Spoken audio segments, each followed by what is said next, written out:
With an understanding of prototypes, you are now ready to learn how to set the prototype of an object. This sets the object up to inherit or have access to the methods and properties on that prototype using prototypal inheritance. Now, the prototype can be key to structuring your code efficiently. Although it is different than classical inheritance, prototypal inheritance is very powerful. A good rule of thumb is to place reusable pieces in the prototype object. In order to make use of the prototype, you need to know how to set the prototype of an object. And in this tutorial, we will look at 3 ways to do that very thing. And we'll use some very simple examples to illustrate that.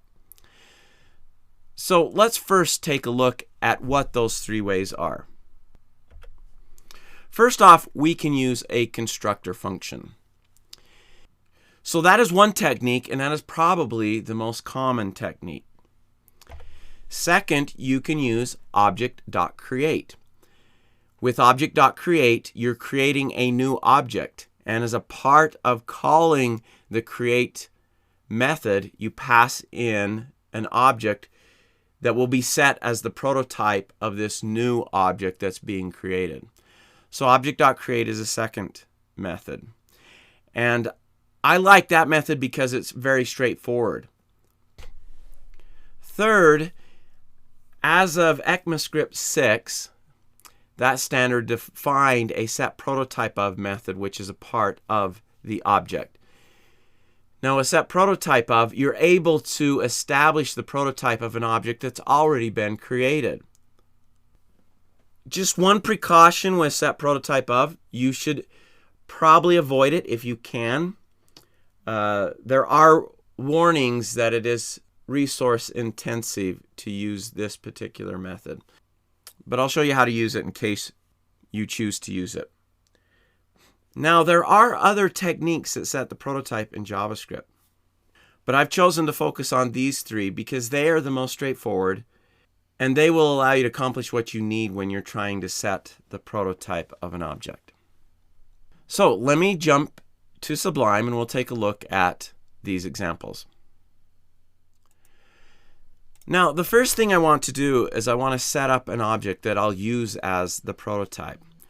So as you know, the object you create, its prototype links it to another object, and it can then borrow properties and methods from that object that it is linked to.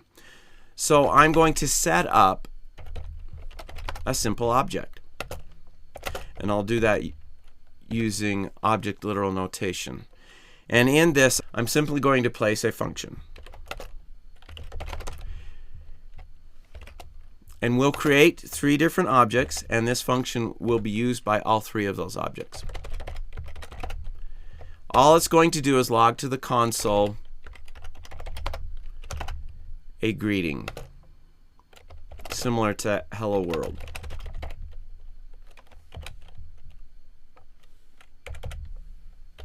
All right, there is our object that we have created. We'll use this object as our prototype. So let's take a look at the first method I mentioned, which is using a constructor. So let me set up my constructor function. I use an uppercase G to indicate that it is a constructor. We're going to have a term passed in. And then we will set the object that the constructor is creating, we'll set the greeting property of that object to the term. Now we have our constructor function set up. This will allow us to create a new object with the keyword new. You have to use the keyword new with the constructor function in order for that to happen. However, we have not established the prototype.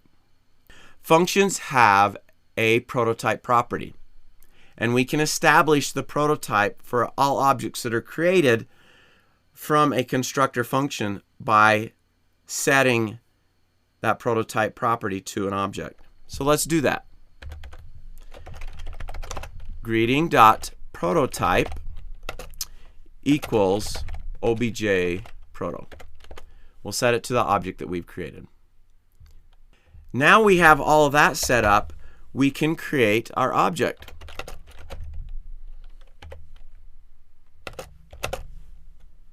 And to create it, we call the constructor function using the keyword new. And we're going to pass in a term. All right, we have our object created. Now let's take a look at that one before we look at the other two methods. Let me save that. I'm going to refresh this and open up the console. And obj1 dot greet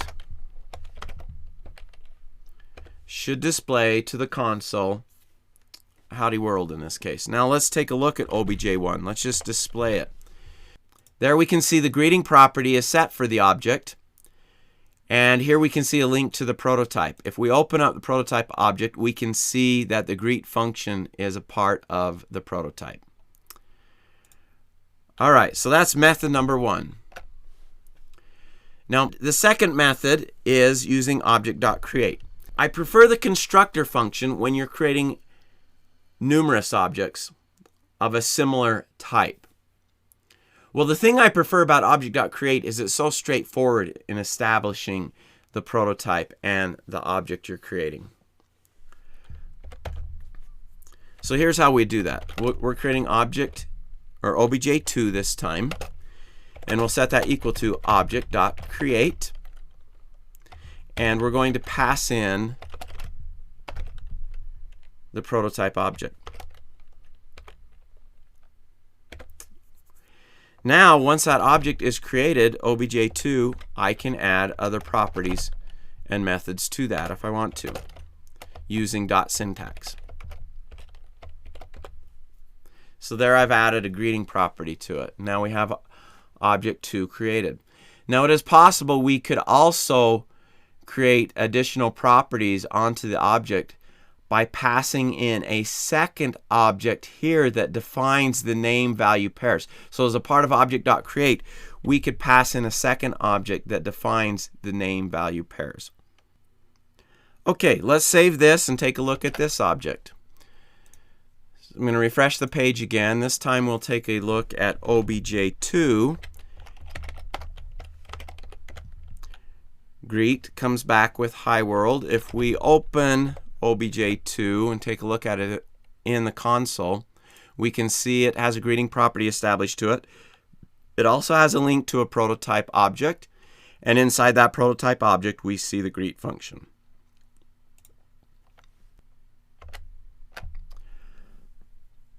All right, the final method, set prototype of. This is something that became available with ES6. But let's go ahead and look at how this one would work. So first let me create an object, obj3, and I'm going to create that using object literal notation.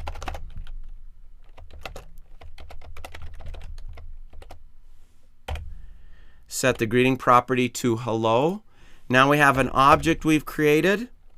We can then set its prototype. By default, when that object's created, it has a prototype set for it, which is the default object in JavaScript.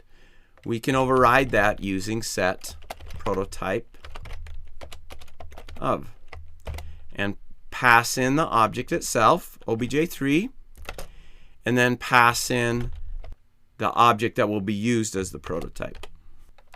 All right, I'll save that, jump out, refresh again, misspelled set prototype, save it, jump out, still misspelled it.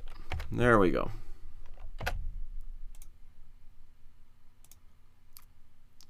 Now let's go ahead and take a look at obj3 greet.